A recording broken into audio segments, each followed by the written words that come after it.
Manchester United linked with the move with Bruno G. We'll be talking today on Elliot Anderson, Adam Wharton, the midfield situation, and United having a potential €200 million budget on the midfield. We talk about some other interesting stories as well, Michael Carrick, and we're getting into all the latest Manchester United news. So, talking about Mateus Fernandes and Jared Bowen as well. So, we'll talk about the story that's come out. So, Manchester United are moving into the transfer market to look for Casemiro's replacement and estimate that the budget for the midfielder signing this summer will be €200 million. The three names at the top of the United's list are Bruno G, Sandro Tonali, and Elliot Anderson. Adam Wharton and Joe Gomez are in their alternatives. Then it was later reported that Manchester United have held talks with the representatives of Bruno G. Now listen, Bruno Guimaraes, I think he's a very good player. He's one of those players who in the Premier League has been established for quite a few years at Newcastle. He plays a lot of games for them, currently injured at the moment. But again, he's a very, very good football player. He's someone who's got a lot of quality, a lot of ability. At 28 years of age, he's more on the experienced side. Is he what United needs? Probably not the correct profile in terms of what you need to replace Casemiro, but he's got a lot of strengths. He's good in the air, he's physical, he's good on the ball, he's got a lot of passion. I think he's Newcastle's top scorer this season, if I'm right. So again, he's someone who can chip in with quite a few goals. He's got 9 goals, 9 goals and 5 assists in the Premier League this season. Which again is, I think that's in the Prem, but 9 goals and 5 assists in 23 games this season. He starts a lot of games and he's available for them. He's the captain. He has a current market value of 75 million, has a contract until 2028, so he might be difficult to get out of Newcastle. I think what you would say about him though is the quality that he has. He's that sort of top level midfielder who you bring in, you invest a lot of money in, but you know what you're going to get for him. You're going to get good performances, you're going to get passion. And listen, he's one of those players, like I said, you don't really want to play against him because he's a bit of an irritant. He's someone who will kind of look to slow the game down or celebrate tackles or be all in your face. Oh wow, that's a bad one. All in your face. And I think that is a good thing that you want to have. It's kind of like Rudiger, like Cunha at United, just infuriating players, but they're very good at doing their job. And yeah, listen, he's a very consistent midfielder. He plays a lot of games, as I said, when he's available. He's definitely an option in terms of United having €200 million to spend. I mean, that is a lot of money, um, which I think the midfield needs.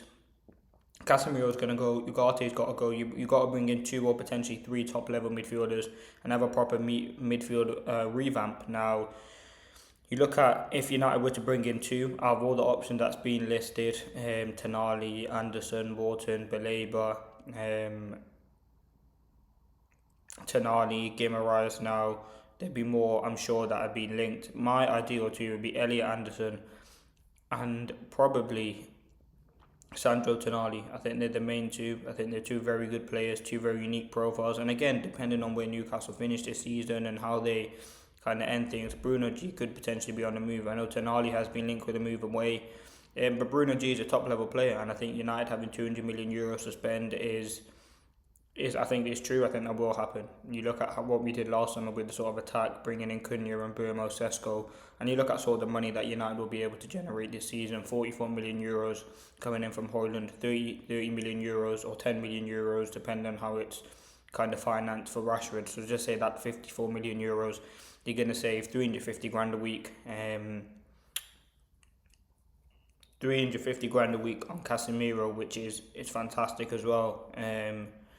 So, yeah, I mean, United are going to save a lot of money. Rashford, you're going to save money on his wages. Sancho wages.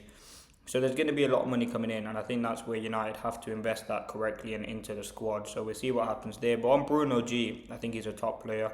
We've seen the quality. We've seen the sort of talent that he has. He's a very good midfielder. Does have a contract until 2028 at the club. So Newcastle will probably demand €100 million for him, is what I'd say, as a minimum. Again, he's a very influential player for Newcastle, and depending on how this season goes, they could potentially lose a lot of players. Now, one thing I want to talk about, let's talk Elliot Anderson quickly. Manchester United currently securing Champions League qualification will dramatically boost their chances of landing Anderson this summer, though he has not made his mind up on the club that is yet his preference. Listen, Champions League football will help United attract players. I mean, we've been able to attract good players this season without Champions League football, which is a surprise. Cunha and Burmo, Sesko, I think they're 3 players who wanted to come to the club. Now, Anderson will have sort of links with City, with Arsenal, with Liverpool. A lot of Premier League clubs and abroad will be interested in signing him. I think it's certain that he will leave this summer from Nottingham Forest. For me, as I said, he's a very, very good player and would be my number one choice. I know he's not sort of the similar profile to Casemiro, and there could be clashes with sort of Anderson. We have to go out and get someone, and think someone of that top level quality. Still has a lot of areas to improve and to elevate his game. I think he fits the profile. He's got Prem experience. He's got a lot of quality, a lot of talent, a lot of development in him. I think he would be the choice that I definitely go for. 23, we know a lot about him. He's proven himself in the league, so there's no concern about adapting. And yeah, for me, he's a fantastic player. Now, the last thing I want to mention, Manchester United are reportedly eyeing a 94.5 million double sweep for Jarrod Bowen and Mateus Fernandes from West Ham. Now, we'll talk about Mateus Fernandes first. So I think this is his first season at West Ham. He's 21 years of age. He's signed from Southampton. For me, I really do like him. I think when you watch him for West Ham, he's someone who can chip in with a goal. Obviously, West Ham are probably going to get relegated. So again, they will lose players. I'm sure sort of Jarrod Bowen will leave West Ham if they do get relegated. Just like it's like sort of, I don't know what sort of players of late, but when a big club like that, Bowen's just a better player. And I know sort of Danny Dyer and all that stuff are big West Ham fans, and the relationship that he has with them could lead him to potentially stay. But he's one of those players who's way better than the Championship, and I think he'd rip it up there. So again, United, £94 million for both of them. I think Bowen, someone who's got experience, he scores goals. I think he's not far off from being West Ham's top goal scorer. In terms of what United need, he's probably not the sort of profile that we need in terms of right winger. I think we've got Ahmad and BRUNO, enough depth there. And we're struggling to kind of rotate them at the moment, having one game a week. I'm not saying Bowen would be a good option to have, but I think we definitely need a left winger. And you look at some of the left wingers that are in the market, it is quite difficult to kind of go out and pinpoint one who's going to come in and fix that role for United. You know, players like Liao, obviously Cunha's not a natural left winger, but we are kind of struggling to figure out names. And I think why United were linked to Semenyo is they probably knew Amorim was going to get sacked at some point, and they needed to bring in a left winger, because Cunha for me is not. I think Dorgu might have a future there, but we'll have to wait and see what happens. New manager comes in and whatnot, or if it's Carrick, we'll see what happens there. But in terms of Fernandes, I do like him. He's a good midfielder.